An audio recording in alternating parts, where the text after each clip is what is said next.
صنعتی نفسیات کی تاریخ۔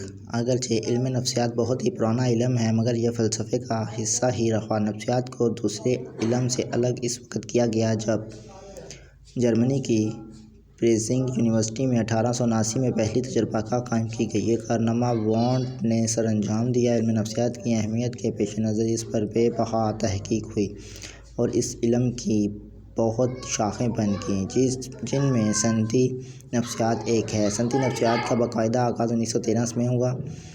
ہیگو منسٹربرگ نے ایک کتاب شائع کی جس کا نام the psychology of industrial efficiency رکھا گیا۔ اس صنعتی نفسیات ایک باقاعدہ شاخ کی حیثیت اختیار کی گئی اور آج تک اس پر تحقیق و تدقیق ہو رہی ہے۔ علم نفسیات کے تحت انسانی فطرت کے سرپرستہ رازوں کو بے نقاب کرنے کا کام پوری تیزی اور دلچسپی سے ہو رہا ہے۔ اورنت نئی تحقیق کے ذریعے صنعتی مسائل کا حل ڈھونڈنے اور تاجر اور اجیر کی زندگی میں سکون اور خوشی لانے کی کوشش جاری ہے۔ صنعتی نفسیات کی نوعیت۔ موجودہ دور کو صنعت کا دور کہا جاتا ہے اور صنعت ہی کی بدولت ملکوں کی ترقی ہے۔ صنعت سے نہ صرف ملک ترقی کرتا ہے بلکہ لوگوں میں خوشحالی آتی ہے اور ان کا معیار زندگی بلند ہوتا ہے۔ در حقیقت صنعتی ترقی ہی تمام شعبوں کی ترقی کی کلید ہے۔ اس طرح صنعت کو مرکزی حیثیت حاصل ہے اور جتنا کوئی شعبہ اہم ہوتا ہے اتنے ہی اس کے مسائل بھی پیچیدہ ہوتے ہیں۔ ان ہی پیچیدہ مسائل کو حل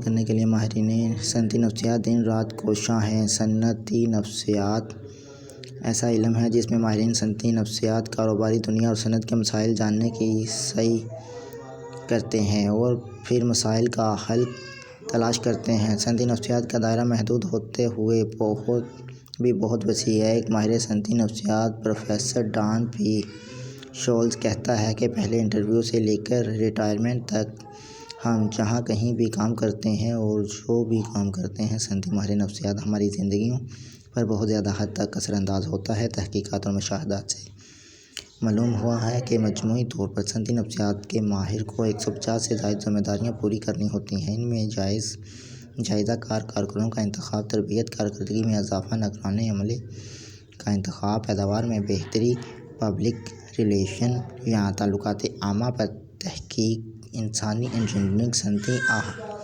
صنعتی حادثات، مارکیٹنگ، ریسرچ اور دیگر بہت سے امور شامل ہیں۔ یوں ہم کہہ سکتے ہیں کہ صنعت کی ترقی کا راز صنعتی نفسیات میں مضمر ہے اور یہ صنعتی نفسیات ہی ہے جس سے صنعتیں کامیابی سے کام کر رہی ہیں۔ صنعتی نفسیات کی وسعت۔ اسکوپ سے مراد اس مضمون کا دائرہ کار ہے۔ کہاں اور کس حد تک یہ مضمون پہنچتا ہے اور اپنے دامن میں کیا سمیٹے ہوئے ہے، اس کی حدود کیا ہیں، کہاں سے آغاز ہے اور اختتام کہاں ہوتا ہے۔ کسی بھی مضمون کی وسعت کا جائزہ لینے اور اندازہ لگانے کے لیے ہمیں استقبالی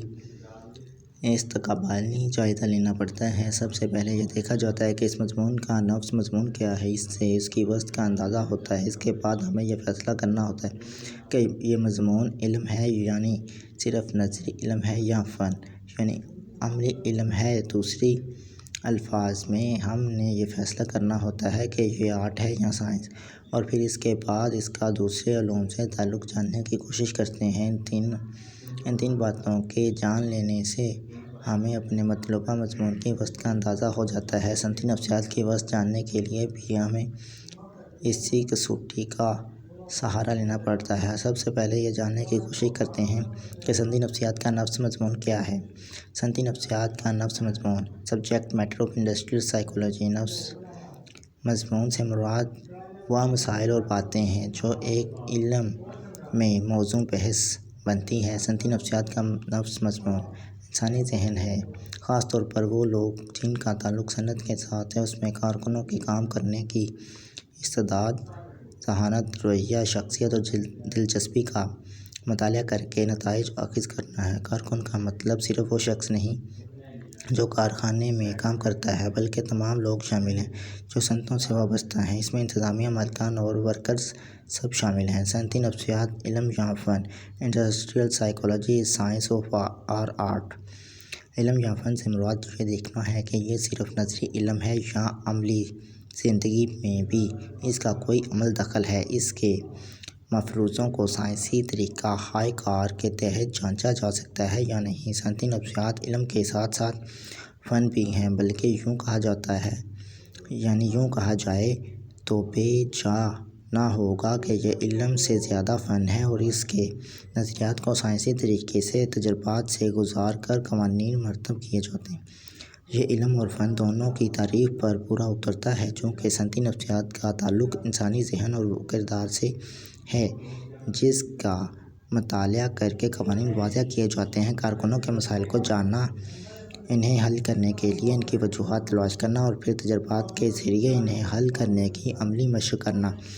اس طرح یہ بات ثابت ہو جاتی ہے کہ صنعتی نفسیات علم بھی ہے اور فن بھی۔ دوسرے علوم سے تعلق: ریلیشن وتھ ادر سبجیکٹس۔ نفسیات کا تعلق انسان سے، انسانی ذہن اور انسانی کردار کا مطالعہ کرنا۔ یوں جتنے بھی انسانی یا عمرانی علوم ہیں، ان سب کا تعلق کسی نہ کسی حد تک علم نفسیات سے ہے، خصوصی طور پر معاشیات اور اخلاقیات، فلسفہ، تاریخ، جغرافیہ، قانون، منطق وغیرہ سے زیادہ ہے۔ اب ہم یہ کہنے میں حق بجانب ہیں کہ صنعتی نفسیات ایک بہت ہی وسیع مضمون ہے، جو کہ انسانی زندگی کے مسائل سمجھنے اور انہیں حل کرنے میں بہت ہی مددگار ثابت ہو رہی ہے۔